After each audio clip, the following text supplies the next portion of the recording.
perkara pidana atas nama Igede Ari Astino alias Dreng dinyatakan dibuka dan terbuka untuk umum. Ya,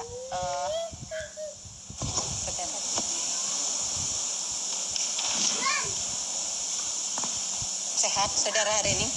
Sehat ya? Sehat yang mulia, terima kasih.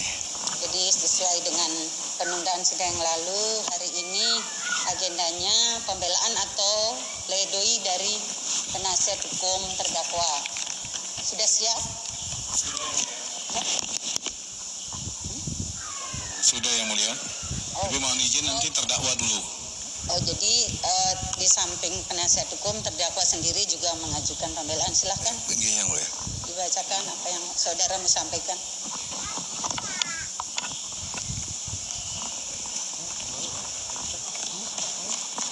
Oke, selamat siang dan terima kasih yang mulia Hakim Ketua dan juga Hakim Anggota.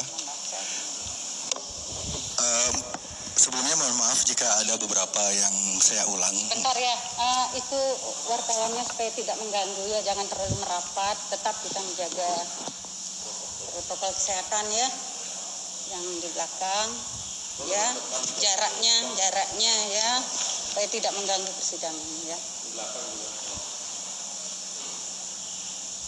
Masih yang jaga ini. Ya, lanjut. Sekali lagi mohon maaf jika ada yang beberapa hal yang saya ulang seperti yang kemarin. Oke, sebelumnya saya buka dengan tanggal 5 Maret tahun 2020 Bapak Presiden Joko Widodo mengeluarkan statement dan video resmi jika tingkat kesembuhan dari COVID-19 adalah 94%. Dan di sana beliau dengan jelas menyatakan yang dikhawatirkan dari COVID bukanlah virusnya, namun rasa cemas dan rasa takut yang berlebihan. Jadi beliau dalam video dan dalam statement resmi beliau itu menginginkan agar kita tidak takut berlebihan. Demikian yang mulia. Itu saya menjadikan pembukaan sebagai dasar atas apa yang saya lakukan ke depannya. Demikian. Dan yang kedua, saya ingin menjawab beberapa tuntutan jaksa yang dibacakan sidang terakhir kemarin. Yang pertama itu tentang walkout dari sidang online, itu dijadikan alasan pemberat, dan tanggapan dari saya adalah saya merasa ketika sidang online tersebut saya tidak bisa bertemu langsung dengan yang mulia di depan, dan saya ingin sekali yang mulia bisa melihat ekspresi saya, wajah saya, karena gestur orang yang berbohong dengan orang yang tidak berbohong itu berbeda, dan itu sangat sulit dilihat ketika sidang dilakukan secara online karena tidak detail, kan dari raut wajah, dari gerak-gerik badan. Itu alasannya. Dan alasan yang kedua yang juga mendasar, terjadi banyak sekali gangguan audio dan visual, dan itu terbukti berkali-kali terjadi, dan juga kesulitan untuk proses pembuktian. Jadi alasan saya walk out itu sebenarnya bukan karena saya tidak menghormati persidangan, tapi justru karena saya ingin sidang yang benar-benar sidang sehingga menghasilkan keadilan yang seadil-adilnya. Dan tidak salah waktu itu saya diberi informasi Joko Chandra tersangka korupsi, beliau meminta sidang dilakukan secara online, malah dituduh jika Joko Chandra itu tidak menghormati persidangan karena meminta sidang diadakan online. Jadi orang yang salah mungkin akan senang sidang online, tapi orang yang benar mungkin lebih senang dengan tatap muka, karena dengan tatap muka kita bisa melihat kebenaran yang lebih real. Itu untuk menjawab kenapa saya walk out dari sidang online. Terus yang kedua, dinyatakan saya meresahkan masyarakat. Yang jadi pertanyaan besar saya adalah masyarakat yang mana? Apakah sudah ada survei? Apakah ada statistiknya?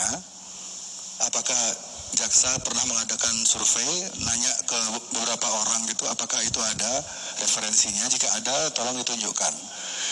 Karena setahu saya setelah saya ditahan, justru banyak sekali bermunculan aksi-aksi atau demonstrasi yang mendukung saya dalam kapasitas saya sebagai tahanan minta saya dibebaskan.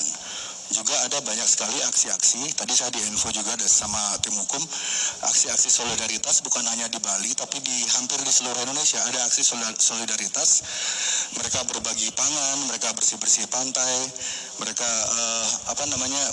membaca puisi, melakukan kegiatan-kegiatan seni, bermusik dengan tema meminta pembebasan saya. Demikian yang saya tahu. Dan juga ada sebuah petisi di situs change.org.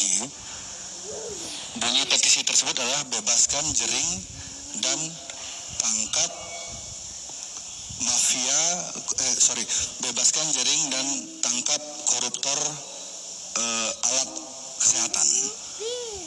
Jadi petisi tersebut sudah ditandatangani oleh, saya terakhir kali saya ngecek sebelum saya ditangkap itu 180 ribuan orang, dan itu yang menandatangani itu orang asli, bukan orang-orang suruhan. Jadi jika dibilang saya meresahkan masyarakat, saya ingin tahu yang saya resahkan itu masyarakat apa, dari golongan apa, apakah masyarakat yang berbisnis yang mendapatkan keuntungan dari pandemi, apakah masyarakat yang mengandalkan pemasukan dari pandemi, atau masyarakat biasa. Jadi di sana saya lihat ada ngawur tuduhan dari jaksa itu yang dianggap saya meresahkan masyarakat karena tidak jelas masyarakat yang mana. Lalu yang kedua, yang kedua, saya dituduh menyakiti perasaan seluruh dokter di Indonesia yang menangani COVID. Ini saya rasa tuduhan yang sangat-sangat tidak masuk akal dan tidak masuk di nalar. Balik lagi ke statistik dan survei. Apakah jaksa pernah mewawancarai semua dokter di Indonesia dari Sabang sampai Merauke? Jika ada, tolong tunjukkan statistiknya. Saya mau lihat siapa-siapa saja yang setuju. Karena faktanya, Ibu Hakim yang mulia, tidak sedikit dokter akademisi yang setuju dengan beberapa pendapat saya. Tidak semua. Banyak dokter akademisi yang setuju dengan apa yang saya lakukan. Salah satunya ada di sini, kawan diskusi saya, Dr. Tirta namanya. Nanti saya ada cerita sedikit tentang Dr. Tirta, kenapa beliau sampai ada di sini. Lalu jika saya menyakiti perasaan dokter seluruh Indonesia, lalu kenapa ID Makassar sampai membuat statement resmi jika semua hasil tes rapid tersebut dinyatakan palsu? Ini yang bicara ID. ID Makassar bilang semua alat tes rapid itu hasilnya palsu. Kan berarti apa yang saya suarakan yang membuat saya ingin berdiskusi menunggu penjelasan dari ID itu kan sebenarnya bukan hal yang mengada-ngada.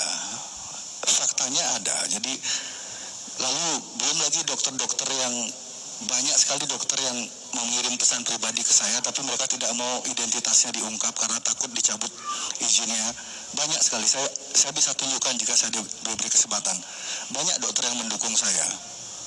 Mereka tahu apa yang saya lakukan itu tidak salah, karena mereka paham. Inilah yang saya sayangkan dari ID. Kenapa ID seolah-olah mengatasnamakan semua dokter yang ada di Indonesia, tapi tidak ada bukti statistik.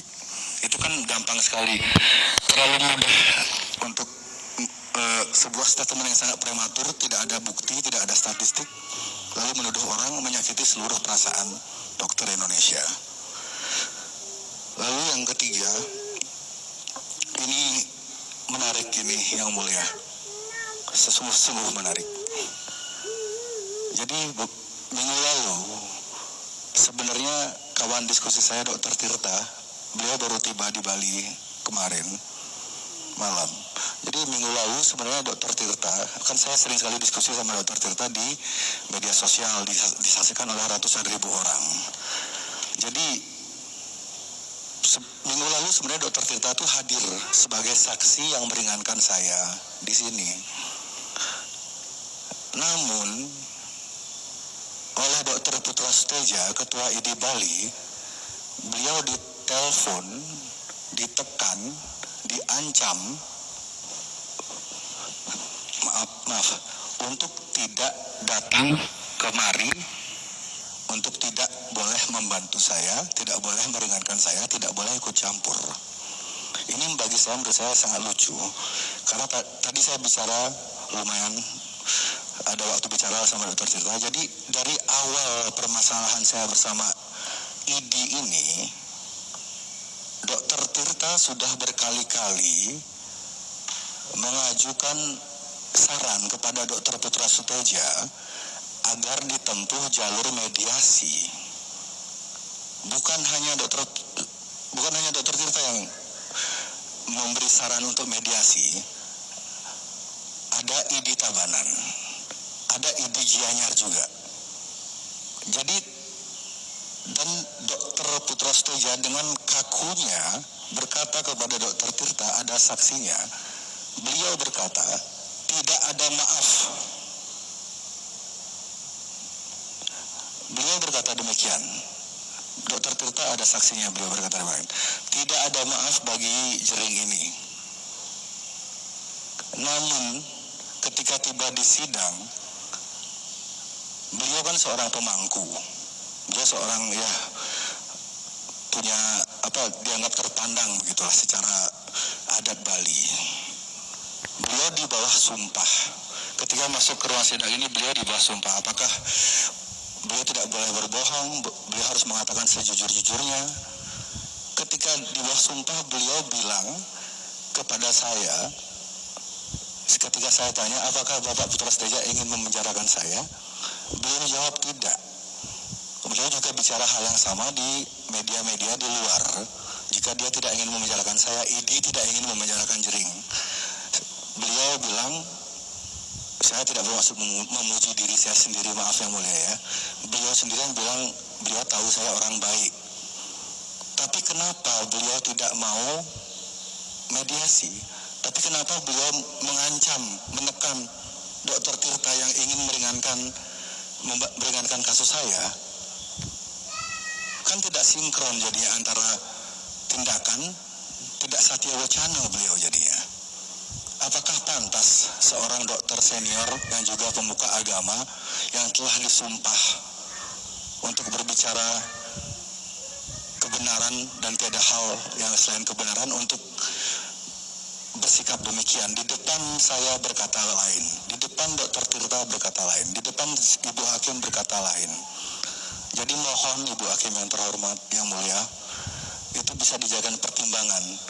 Karena itu artinya ada pihak yang tidak menghargai jalannya persidangan dengan cara tidak mengatakan hal yang sejujurnya.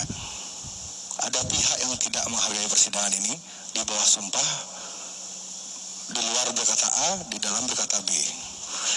Jadi itu untuk menjawab hal-hal yang dianggap memberatkan saya oleh jaksa kemarin. Lalu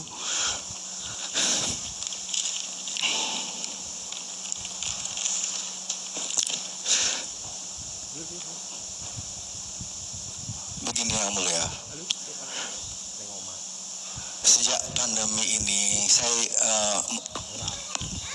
yang mulia mungkin sudah tahu juga, semua orang merasakan dampaknya. Ekonomi semua orang menurun, bisnis-bisnis banyak yang tutup atau bangkrut, orang-orang di PHK, ya termasuk bisnis saya. Bisnis saya sudah ada yang beberapa yang sudah tutup. Bisnis yang masih buka juga pendapatannya hanya cukup untuk membiayai gaji. Karena saya berusaha sebisa saya untuk tidak mem-PHK staf-staf saya. Jadi di tengah situasi seperti ini, maaf jika ada pengulangan di sini, saya tulang punggung keluarga yang mulia. Di keluarga kecil saya, istri saya anak tunggal dan ayah ibu saya sudah bercerai lama. Jadi ayah saya sudah punya keluarga sendiri. Beliau sudah ya punya keluarga sendiri yang saya juga kami tidak ingin memperhatikan keluarga beliau, apalagi di masa pandemi seperti ini. Anak-anak, adik-adik tiri saya juga kuliah tinggi, ada yang mau jadi dokter juga, jadi perlu biaya yang banyak. Saya dan istri tidak ingin membebani ayah saya. Jadi sebelum saya ditahan tuh saya harus menafkahi istri saya, ibu saya, Niki ibu saya di belakang, Ibu Resi, karena beliau mendalami spiritual. Jadi saya anak tunggal, saya harus bertanggung jawab atas beliau juga. Ibu saya, mertua saya yang perempuan, ibu dari istri saya, lalu adik-adik dari istri saya yang masih kecil-kecil. Jadi mereka semua itu secara ekonomi sebelum saya ditahan, kami berdua yang menafkahi mereka. Setelah saya ditahan di masa pandemi ini, istri saya harus bekerja keras seorang diri, menghidupi mertuanya, menghidupi ibu kandungnya, menghidupi adik-adiknya. Tidak ada sosok laki-laki di keluarga kami. Jadi di rumah kami, istri saya kan anak yatim yang mulia. Ayahnya meninggal ketika dia masih dalam kandungan. Tidak pernah mengenal yang namanya sosok ayah yang mulia. Jadi saya di rumah juga sekaligus menjadi sosok ayah bagi istri saya. Sosok ayah, sosok suami, sosok sahabat. Jadi sejak saya ditahan, istri saya seperti kehilangan semuanya. Tidak pernah punya ayah, sekarang suaminya ditahan. Hanya karena berpendapat yang mana seharusnya bisa dihindari jika Dr. Putra Suteja mau diajak bermediasi. Dr. Tirta ketika mengajukan mengusulkan untuk mediasi, Dr. Tirta nanya ke saya, Jering mau nggak ketemu sama ID Bali? Saya langsung jawab, mau sekali. Dengan sangat-sangat senang hati saya ingin bertemu, meluruskan semua ini sekaligus mendapatkan jawaban agar kita semua teredukasi. Tapi seperti yang saya katakan tadi, Dr. Tirta bilang ada saksinya, tidak ada maaf bagi Jering. Tidak ada maaf artinya ya, yang mulia pasti ngerti kan maksudnya kan. Kalau sudah ada tidak ada maaf itu artinya ya salah satu dari saya harus menerima hukuman seberat-beratnya. Mungkin beliau inginnya begitu.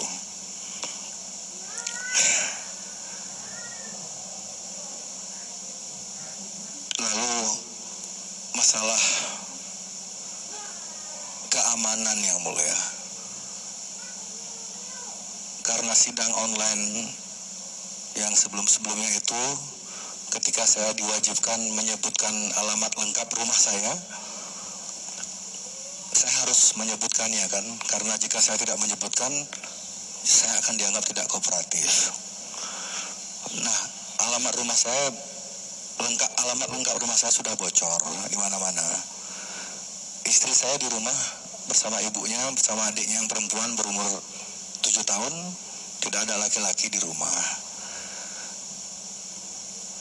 Jujur saya setiap hari khawatir karena istri saya sudah mulai banyak menerima ancaman, menerima teror, entah dari siapa, entah dari pihak mana. Ini kan banyak sekali yang bermain di belakang kasus ini. Saya yakin ada pihak-pihak yang tidak terlihat yang ingin menghancurkan saya dan juga keluarga saya. Ancaman-ancaman yang didapat oleh istri saya sudah mulai sering, dan ya, dengan alamat rumah yang sudah diketahui publik seperti ini, saya mohon kebijakan yang mulia untuk memikirkanlah. Mereka ini semua perempuan, 3 perempuan di satu rumah, ibunya yang sudah renta, adiknya yang masih kecil. Hanya istri saya yang, jika misalkan, maaf ya, semoga tidak, jika terjadi apa-apa, hanya istri saya yang bisa melakukan atau mencegah itu. Sementara dia juga hanya seorang perempuan. Itu kekhawatiran saya yang sangat saya pikirkan setiap detik di dalam rutan. Hampir 3 bulan sudah hampir 3 bulan saya di dalam, Yang Mulia. Dan sebagai penutup, sebagai anak tunggal dari ibu dan ayah saya, kedua orang tua saya usianya juga sudah sepuh, sudah di atas 70, dan saya masih hutang cucu kepada mereka karena mereka belum pernah punya cucu. Usia saya sebentar lagi 44 tahun. Istri saya 2 hari lagi usianya 26 tahun. Dan sebelum saya ditahan, sebenarnya kami sedang menjalani program untuk memiliki buah hati. Karena istri saya juga sangat ingin membahagiakan orang tua kami dengan cucu pertama. Dan usia orang tua saya juga, ya semoga sih beliau sehat dan panjang umur. Jadi itu pertimbangan dari saya. Dan jika Yang Mulia Hakim berkenan mengizinkan, misalnya saya nanti memang harus divonis bersalah, jika itu yang terjadi nanti, jika saya harus dinyatakan bersalah, saya mohon dengan sangat-sangat hormat agar bisa diberikan hukuman percobaan atau tahanan rumah, Yang Mulia. Karena keluarga saya tidak ada yang menjaga di rumah, tidak ada sosok laki-laki di rumah, dan saya juga harus menghidupi istri, ibu saya, mertua saya, dan adik-adik saya. Dan saya juga berjanji tidak akan mengulangi perbuatan yang sama, tidak akan membuat gaduh pihak-pihak yang merasa diganggu oleh saya. Saya juga berjanji akan lebih bijaksana dalam memakai media sosial saya. Dan jika saya terbukti melakukan hal yang sama, terbukti melakukan kegaduhan lagi, saya siap sekali dihukum seberat-beratnya meskipun tanpa pengadilan. Saya hanya memikirkan keselamatan dan ketenangan hati istri, orang tua saya. Jangan sampai hanya karena saya berpendapat istri saya meninggalkan saya, orang tua saya kecewa selamanya. Kan saya hanya berpendapat. Pendapat itu pun saya lakukan demi kepentingan umum, bukan kepentingan saya pribadi. Saya tidak punya cita-cita jadi politisi, tidak ada cita-cita jadi presiden. Saya juga tidak mau.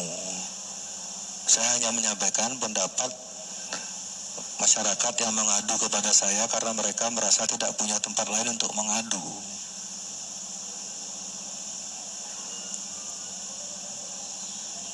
Ya, demikian dari saya, Yang Mulia. Semoga Yang Mulia bisa memberikan pertimbangan seadil-adilnya, sebijak-bijaknya. Tidak banyak yang saya minta. Jikapun saya bersalah, saya mohon agar diberikan tahanan rumah atau hukuman percobaan. Terima kasih, Yang Mulia. Ya. Ya, apa yang saudara sampaikan nanti akan dipertimbangkan ya. Lanjut kepada penasihat hukum ya.